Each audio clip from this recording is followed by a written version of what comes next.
ಈಗ ಆಫೀಸರ್ಸ್ನೆಲ್ಲ ಕರೆದು ಏನೇನು ಇನ್ಸ್ಟ್ರಕ್ಷನ್ ಕೊಟ್ಟಿದ್ದೀನಿ. 13ನೇ ತಾರೀಕು ಇದ್ರ ಬಗ್ಗೆ ಎಲ್ಲ ಬೆಂಗಳೂರು ನಗರಕ್ಕೆ ಒಂದು ದೊಡ್ಡ ಗ್ಯಾರಂಟಿಗಳನ್ನು ಕೊಡ್ತಾ ಇದ್ದೀವಿ. 13ನೇ ತಾರೀಕು ನಾನು ತಿಳಿಸ್ತೀನಿ.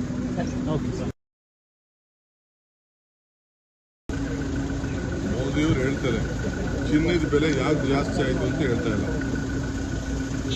ಪೆಟ್ರೋಲ್ ಕಡಿಮೆ ಮಾಡಿ ಅಂತ ಹೇಳ್ತಾ ಇದ್ದಾರೆ. ಯಾಕಾಯ್ತು ಅಂತ ಹೇಳ್ತಾ ಇಲ್ಲ. ಜನಕ್ಕೆ ಯಾರಿಂದ ತೊಂದರೆ ಆಯಿತು ಅಂತ ಮೋದಿಯವರು ಎಕ್ಸ್ಪ್ಲೇನ್ ಮಾಡಬೇಕು.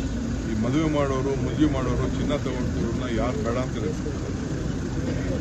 ನೀವು ಜನರಿಗೆ ಏನು ಒಂದು ಸಲಹೆ ಏನು ಬೇಕಾದ್ರೂ ಕೊಡ್ತೀರಿ. ಹಿಂದೆ ಕೋವಿಡ್ ಬಂದಾಗ ದೀಪ ಹಚ್ಚಿ ಅಂದ್ರಿ, ದೀಪ ಹಚ್ಚೋ, ಚಪ್ಪಾಳೆ ತಟ್ಟಿದ್ರೆ ಚಪ್ಪಾಳೆ ತಟ್ಟೋ, ಏನಾದ್ರು ನಿಂತ್ಕೋತಾ? ಏನು ನಿಂತ್ಕೋದಿಲ್ಲ. ಅದು ಪ್ರಾಕ್ಟಿಕಲ್ ಇರಬೇಕು. ಯಾರು ಇದನ್ನ ಪಾಪ ಜೀವನದಲ್ಲಿ ಮದುವೆ ಆಯ್ತಾರೆ, ಚಿನ್ನ ಇದನ್ನ ತಾಲಿ ಕಟ್ಕೊಳ್ಳೋರು, ಒಂದು ಸರ ಮಾಡ್ಕೊಳ್ಳೋರು ನಾವು ಬೇಡನಕ್ಕಾಗ್ತದ? ಅದೆಲ್ಲ ಮಾಡೋಕ್ಕಾಗಲ್ಲ. ಅವರ ಬದುಕಿನಲ್ಲಿ ಕಷ್ಟನೋ ಸುಖನೋ ಸಾಲನೋ ಸೋಲನೋ ಮಾಡಿ ಅವರ ಜೀವನದಲ್ಲಿ ಅವರು ಮಾಡ್ತಾರೆ. ಈಗ ಓಡಾಡೋರ್ನೆಲ್ಲಾದ್ರೂ ಗೌರ್ಮೆಂಟ್ ಬಸ್ಸಲ್ಲಿ ಓಡಾಡಿ ಅಂದ್ರೆ ಆಗ್ತದ? ಈಗ ಫಸ್ಟು ಆಫೀಸರ್ಗಳಿಗೆಲ್ಲ ಹೇಳಪ್ಪ, ಸೆಂಟ್ರಲ್ ಗೌರ್ಮೆಂಟ್ ಆಫೀಸರ್ಸು, ನೀವು ಯಾರು ಗೌರ್ಮೆಂಟ್ ಇದರಲ್ಲಿ ನಿಮ್ಮ ಗಾಡಿಗಳಲ್ಲಿ ಓಡಬೇಡಿ, ನೀವೆಲ್ಲ ಮೆಟ್ರೋಲ್ ಹೋಗಿ ಇಲ್ಲ ಗೌರ್ಮೆಂಟ್ ಬಸ್ಸಲ್ಲಿ ಹೋಗಿ ಅಂತ ಫಸ್ಟು ತಾಕೀತು ಮಾಡಲಿ. ಅವ್ರ ಮಂತ್ರಿಗಳಿಗೆ ತಾಕೀತು ಮಾಡಲಿ, ಸೆಂಟ್ರಲ್ ಮಿನಿಸ್ಟರ್ಗೆ ತಾಕೀತು ಮಾಡಲಿ, ಅವ್ರ ಸರ್ಕಾರ ಇರೋಂಥ ಎಲ್ಲ ಮಂತ್ರಿಗಳಂತ ಅವರು ತಾಕೀತು ಮಾಡಲಿ.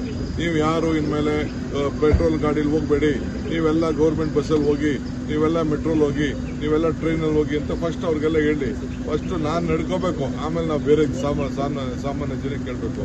ನನಗೆ ಐಷಾರಾಮಿ ಕಾರ್ ಇಟ್ಕೊಬಿಟ್ಟು ನಾನು ಮಾತ್ರ ಓಡಾಡೋದು, ಸಾಮಾನ್ಯ ಜನ ಓಡಾಡೋದು ಅದೆಲ್ಲ ಆಗಿರ್ತೀವಿ.